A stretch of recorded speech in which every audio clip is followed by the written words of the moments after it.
Good evening, folks. Welcome back to the channel. Great to see you. It always is. I hope you're doing well. We've reached the final over in the Paris Masters, and we've got another two tournaments that start today. One in Metz, one in Athens. We'll be sure to touch on the pair of them. Shouldn't take that much of our time, so get your comments in with your predictions. Anything that I'll be going for today will be in that pinned comments. You're more than welcome to take a look at that. You take it if you want, you leave it if you must. It's entirely up to you. The choice is yours. But like the video, if you be so kind, get yourself subscribed to the channel. If you're not already, we continue to grow each and every day. It'd be an honour to welcome you to the squad, so get yourself involved. And we'll waste no more time, folks. Nothing to recap for me. Let me know how you got on in the semi-finals in the Paris Masters, and we'll get right into business. Let's get it on. Very well, folks, wrapping us up over in the Paris Masters. It is that point. It's that time. We have reached the final. Yet again, it is all to play for today. But there can only be one. Who is it going to be? We've got Felix Auger Aliassime taking on Jannik Sinner. I'm hoping for a good match. I imagine me, like you, are hoping for a highly competitive final to see us out over in Paris today. And given what we've got from the pair of them, I'd say we could be in for that. I'm hoping we're in for that anyway.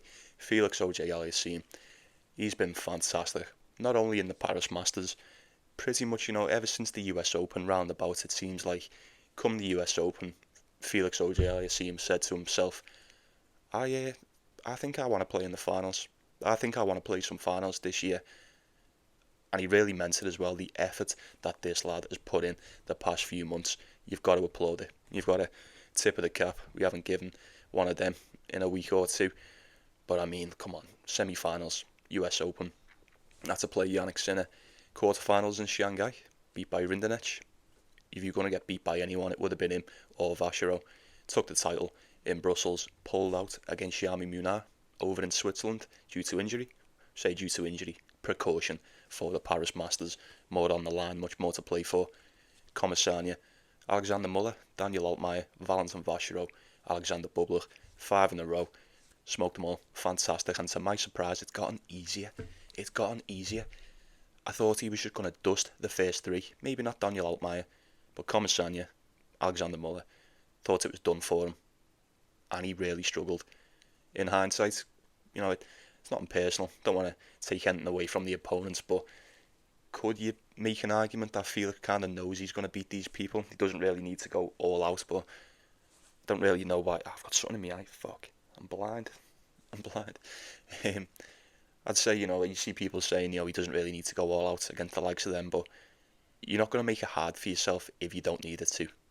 I think Commissania and Muller put in a fantastic shift. It took 2 tiebreakers to get past Alexander Muller. Then everyone writ him off against Daniel Altmaier. Not only did he beat him, he covered that spread as well. And against Valentin Vachereau, we all know what happened. We watched that one. Try my best to forget that. 6-2, 6-2. And then he played Bublik. Tiebreak and 6-4. Fantastic. Like I say, it's gotten easier for Felix, believe it or not. But now he takes on the one we call Jannik Sinner. That's right. And he ain't had much success taking on this guy. More so this year. That's right. Head-to-heads 2 apiece. Beat him first time out in Madrid 2022. Absolutely battered him on the clay. 6-1, 6-2. And then played him again. Same year. Cincinnati Masters. Bit closer. But the Canadian won that one too. It was a walkover last year in Madrid. And then, to no one's surprise, we've come to 2025. Cincinnati Masters, a couple of months ago, Jannik Sinner wiped the floor with this lad. Bageled him, and then a 6-2 in the quarterfinals. And then the US Open, for what it's worth, Felix won a set, but the result was all the same. 6-1, 3-6, 6-3, 6-4. Felix ain't had much success against Jannik Sinner. Absolutely not, especially not as of late. You don't need me to talk about, the records on we know where we're at with the pair of these at this point in the season. My question for you is this: is Felix already qualified? Is Felix already in the finals? Is he playing in Metz this week as well? I'm not too sure. Someone does. You will have to let me know. I've not long got up. I was absolutely goosed from my night shift, so I'm a bit. At the moment, I haven't really prepared as much as I probably would have liked to, so you will have to let me know. But I know he's very close, very, very close. If he wins this, I'm pretty sure it's a done deal. But I don't know. Please do let me know. I know Ben Shelton's still clinging on to that number 6 spot. Maybe not. Don't quote me on it. Let me know. That's your job. But as for Sinner, he's done. He's already done, and it doesn't matter if he's done or not because you just can't beat him. You just can't beat him. And I always say when it comes to him or Alcaraz, even though Alcaraz got beat by Norrie, that's a bit of an upset. That's the outlier. But for the most part, it doesn't really matter how good you've been playing prior to this. You find more often than not, even if you're playing at the highest level, you're going to have to raise it a little bit more, maybe a lot more, against the likes of Jannik Sinner, especially when he's playing like this. What did he do to Zverev? What did he do to Zverev in that semi-final, man? That was embarrassing. That's embarrassing, that, innit? A Paris Masters semi-final, bagel, breadstick. Get the fuck out of here. That's unfair. That shouldn't be allowed. But it is Jannik Sinner. What do you want me to say? Won the title in Vienna. Looks like he's probably going to win the title over in Paris as well. I'm not against Felix winning this, but what I will say is this. Look at the price. Someone mentioned it in the comments in yesterday's video, and I took a look for myself. I didn't want to believe it was true, but yeah, 1.08. I've currently got him at 1.08 in the final against this version of Felix. Dare I say that seems a little bit disrespectful? In hindsight, it may not. It may not. That spread's 5.5. It's 5.5, but there's not a lot of meat on the bone. 1.6 for the 5.5 for Felix. It's a rough one, because straight off the bat, that's what I was looking at. In a spot like this, I always say that's probably what you're better off looking at in a final. 5.5 games in a best of 3 with this version of Felix does seem somewhat fucking ridiculous to me. I'll just say it does. It just does. In hindsight, when all's said and done, whether we get like a bagel and a breadstick and then we all go, oh my god, Sinner minus that 5.5, what is this guy? He's a monster. Then so be it. So be it. But I stand by the decision. Well, not the decision. I stand by what I say. The 5.5 for Felix does look a little bit too good, a bit too easy to take. But at 1.6, I wouldn't be risking a parlay, and especially wouldn't be sticking a unit on that for the sake of it. Don't really know what the total's going to be. Look, even if it was 4.5 games, you get plus money for 4.5 games. He's covered that in the last 12, but I think 4.5 is a very dangerous line when you're dealing with Jannik Sinner, absolutely. But food for thought, Felix has covered that in the last 12 games, absolutely. Jannik Sinner's covered the 3.5 in 11 of the last 12. He's winning in straight sets all the time, basically 11 of the last 12. There's not a lot to go on. You get plus money for Felix over that 8.5 games. That's come in 11 in the last 12 as well. Just a couple of hit rates for you there. And I don't really know what that total is going to be either. Don't know what the total is going to be. I haven't got it in front of me, but is it around 20.5? Something like that. I would expect around 20.5, 19.5. Can't be 19. Let's say it's 20. Jannik Sinner has seen under 20.5 games in 6 of the last 7 matches. So you do with that what you will, and I won't bore you anymore. Enjoy the final, folks. I can't wait for it. Let me know who you think's going to take that one. Alejandro Tabilo, Adam Walton. I think I'd side with Alejandro Tabilo ever so slightly in this one, folks. Adam Walton's been bang out of form for quite some time now. Won 2 of his last 10, going back to the US Open. Alejandro Tabilo has won 5 of his last 10, but let's not forget, before winning 5 of his last 10, he did go 11-1. Kind of one of the better players over on the Asian swing, was he not? Took that title in Chengdu, got to the final on the Challenger Tour prior to winning that title as well. Very good.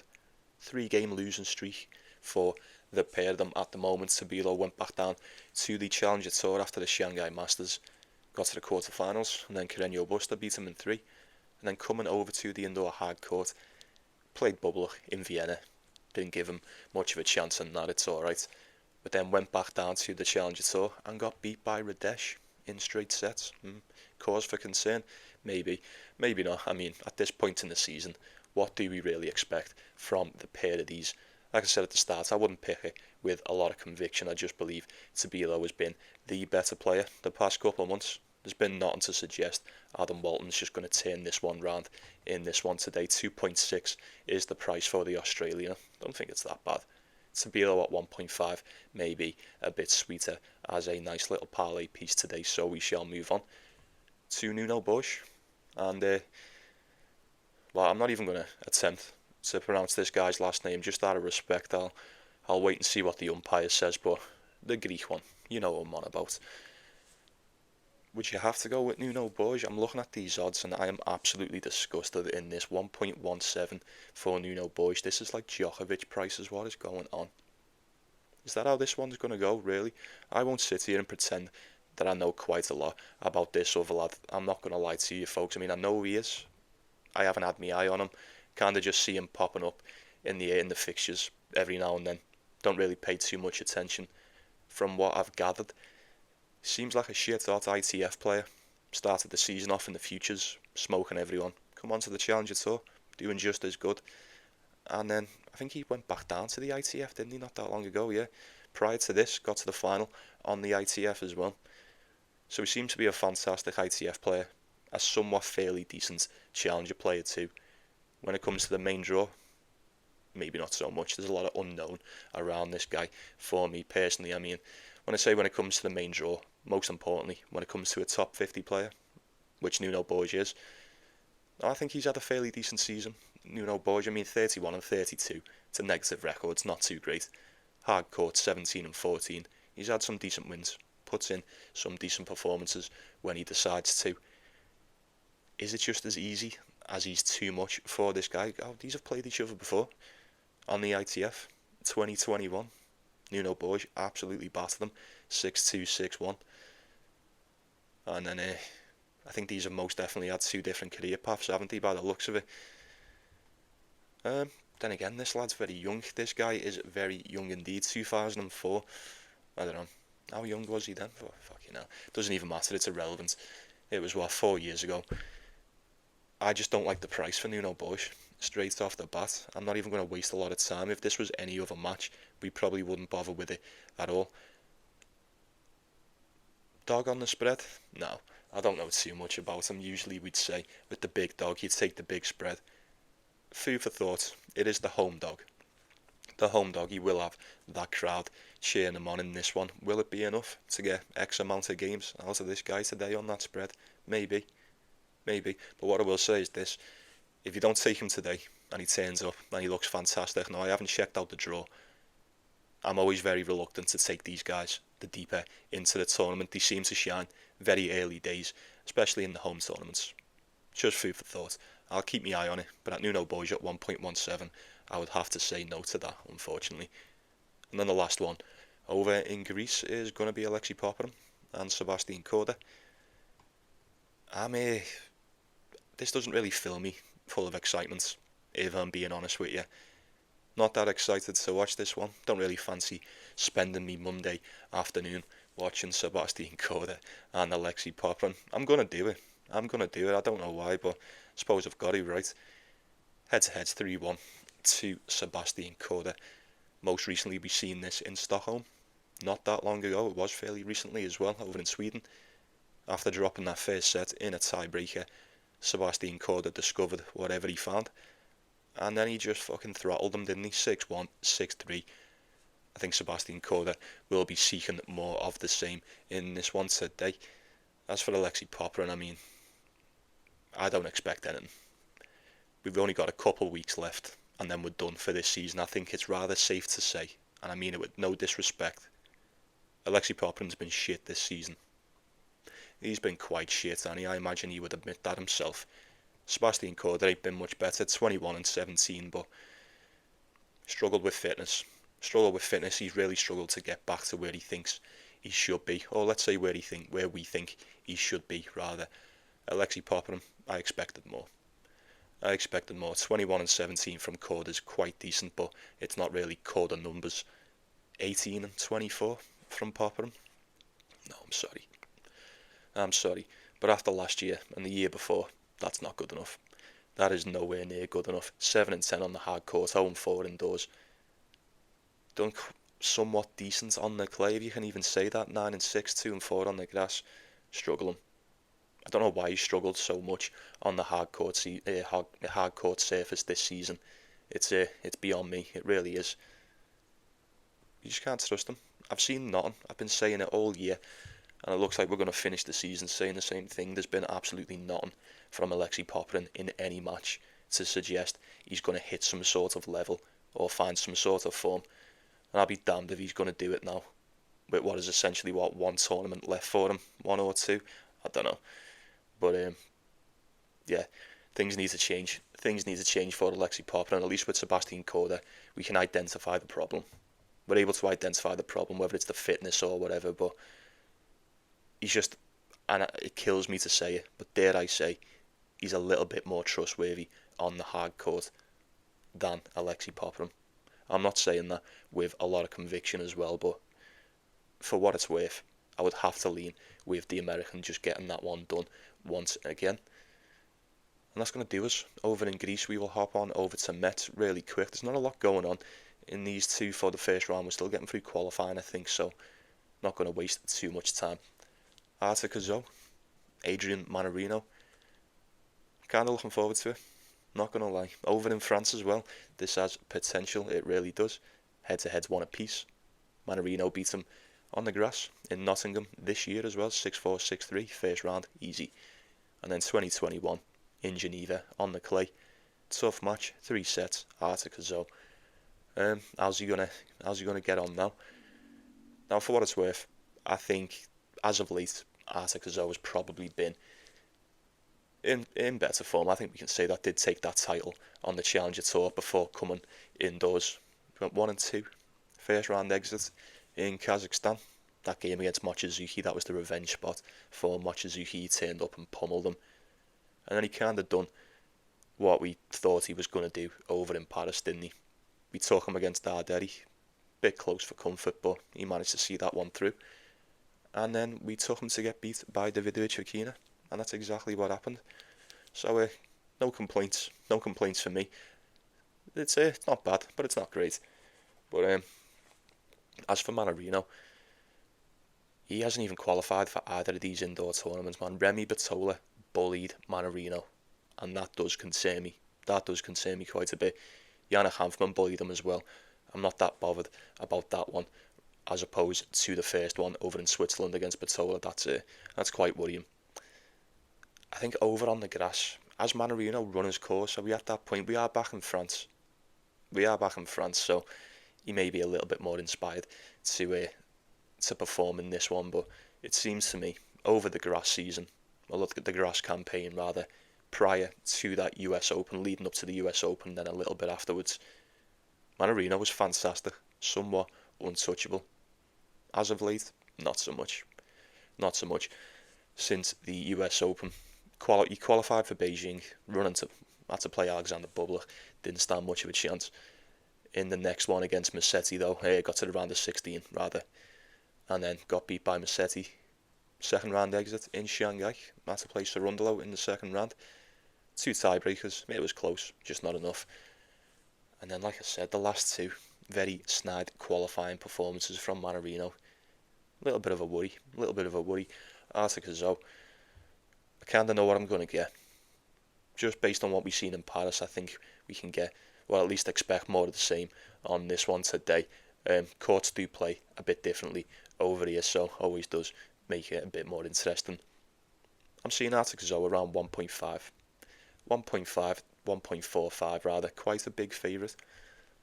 Now, you know me, I'd always give Mannarino a shout against the best of them, and Cazaux is no exception.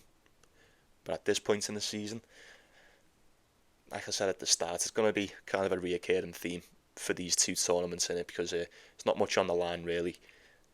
How much have they got to give? I suppose we'll find out on the day. I would always put Mannarino up there as a lovely shout as a dog.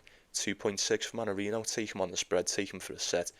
He may just be too tricky for Cazaux. You wouldn't be surprised if he was to get that one done, but we'll wait and see. And then the last one is Terence Atmane, Hugo Gaston. There's something about this one.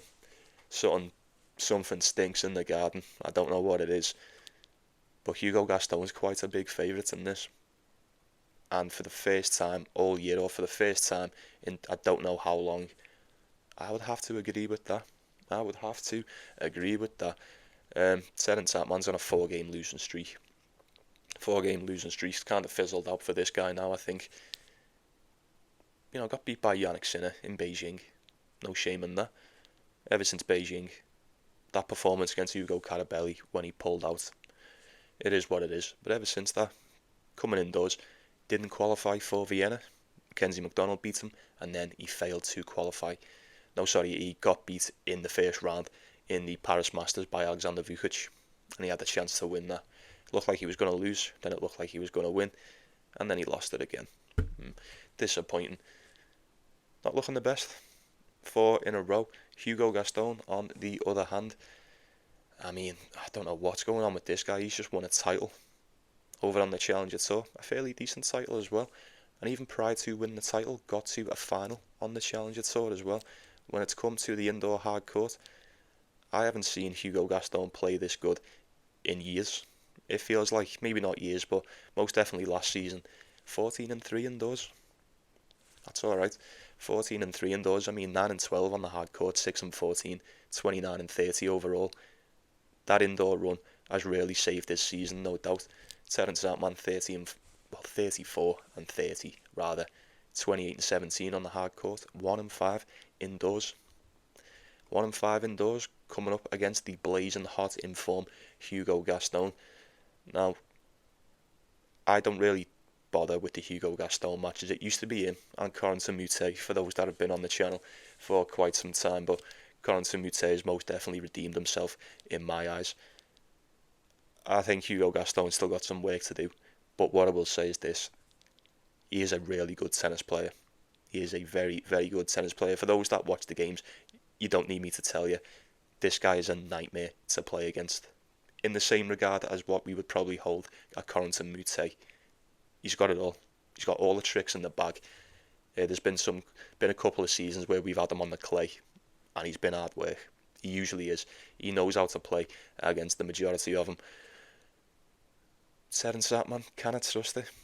Can I trust him to turn up in this one? I don't know. Bookies have got him as a straight dog as well. Straight dog, 2.3.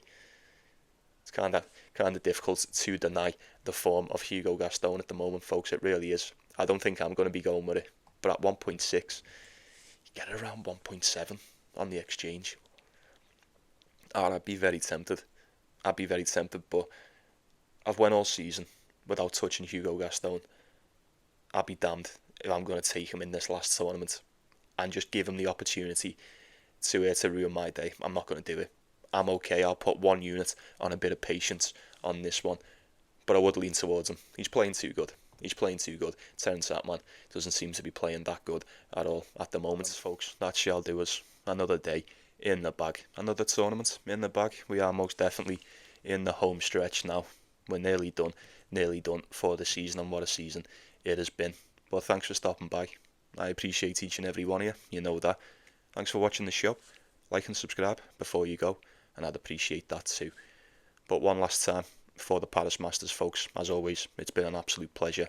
You take it easy, take care of yourselves, take care of one another. It's the most important thing, is it not? But I wish you the best of luck, as always, and I'll be saying good night to you. Have yourself a good day, and I'll see you all tomorrow.